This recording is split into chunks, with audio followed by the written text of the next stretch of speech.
সুপ্রিয় মালয়েশিয়া প্রবাসী বাংলাদেশি ভাইরা, কেমন আছেন সবাই? আশা করছি ইনশাআল্লাহ সকলেই ভালো আছেন। অবশেষে দীর্ঘ প্রতীক্ষার পর মালয়েশিয়ার শ্রম বাজার নিয়ে আরও আশার আলো দেখা যাচ্ছে। প্রায় 2 বছর ধরে নানা অনিয়ম, সিন্ডিকেট, অতিরিক্ত খরচ এবং দুর্নীতির অভিযোগে বাংলাদেশি কর্মীদের জন্য মালয়েশিয়ার শ্রমবাজার কার্যরত বন্ধ বা সীমিত হয়েছিল। তবে 2026 সালের এপ্রিল মাসে বাংলাদেশ ও মালয়েশিয়ার উচ্চ পর্যায়ের বৈঠকের পর দুই দেশ আনুষ্ঠানিকভাবে দ্রুত শ্রমবাজার পুনরায় চালুর বিষয়ে একমত হয়েছে। দুই দেশের যৌথ বিবৃতিতে বলা হয়েছে, মালয়েশিয়ার বিভিন্ন খাতে শ্রমিক চাহিদা অনুযায়ী বাংলাদেশি কর্মী নেওয়া হবে।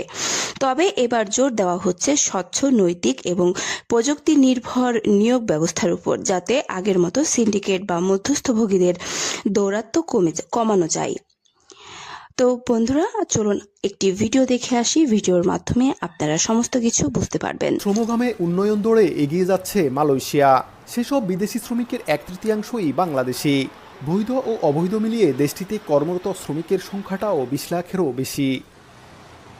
কিন্তু সিন্ডিকেট, মানব পাচার আর শ্রম শোষণের তিক্ত অভিজ্ঞতায় গেল 2 বছর বাংলাদেশিদের জন্য বন্ধ ছিল দেশটির শ্রমবাজার। অচলাবস্থা কাটিয়ে বৃহস্পতিবার পুত্রজায়ায় মালয়েশিয়ার মানব সম্পদ মন্ত্রী আর রামানানের সঙ্গে বৈঠক করেন বাংলাদেশের শ্রম ও কর্মসংস্থান মন্ত্রী আরিফুল হক চৌধুরী ও প্রধানমন্ত্রীর উপদেষ্টা ডক্টর মাহাদি আমিন। ওই বৈঠকের পর সুখবর মিলল মালয়েশিয়ার শ্রমবাজার খোলার। কঠোর কিছু শর্তে সাজানো হয়েছে এবারের নিয়োগ প্রক্রিয়া। মধ্যস্বত্বভোগীদের দৌরাত্ম্য কমাতে পুরো প্রক্রিয়া এখন পরিচালিত হবে একটি অত্যাধুনিক কৃত্রিম বুদ্ধিমত্তা ভিত্তিক সিস্টেমে। নতুন নিয়মে এখন থেকে অভিবাসন ও নিয়োগের সব খরচ বহন করবে নিয়োগকর্তা।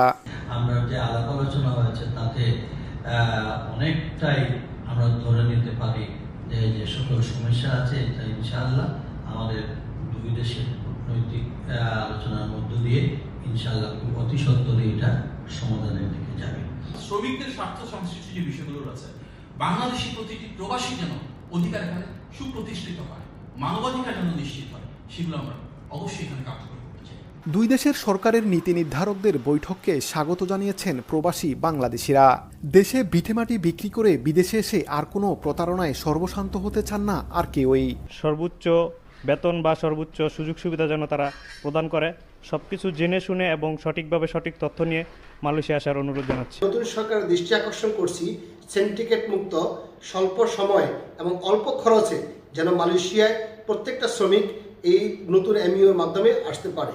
ধাপে ধাপে বাজার খোলার পরিকল্পনায় এর মধ্যে 2025 সালের ডিসেম্বর থেকে 2026 সালের জানুয়ারির মধ্যে প্রায় 800 জন যাচাইকৃত কর্মীকে নির্মাণ খাতে পরীক্ষামূলকভাবে নিয়োগ দিয়েছে মালয়েশিয়া। ধারণা করা হচ্ছে আগামী 1 বছরে 30 থেকে 40 হাজার বাংলাদেশি কর্মীর কর্মসংস্থান হবে দেশটিতে। তো বন্ধুরা, আশা করছি ভিডিওটি আপনারা দেখেছেন।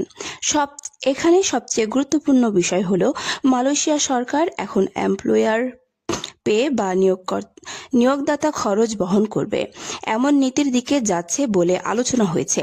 অর্থাৎ ভবিষ্যতে কর্মীদের উপর অতিরিক্ত ভিসা বা রিক্রুটিং চাপের খরচের চাপ কমাতে পারে। পাশাপাশি এআই বা ডিজিটাল রিক্রুটমেন্ট সিস্টেম চালুর কথাও বলা হয়েছে, যাদের আবেদন, যাচাই এবং নিয়োগ আরও স্বচ্ছ হয়। যদিও বাস্তবে এটি পুরোপুরি কবে চালু হবে তা এখনও ধাপে ধাপে নির্ধারণ হচ্ছে। বাংলাদেশ সরকার পক্ষ থেকে বলা হয়েছে, আগের মতো সীমিত কিছু এজেন্সির মাধ্যমে নয়, বরং যোগ্য ও অনুমোদিত রিক্রুটিং ব্যবস্থার মাধ্যমে কর্মী পাঠানোর চেষ্টা করা হবে।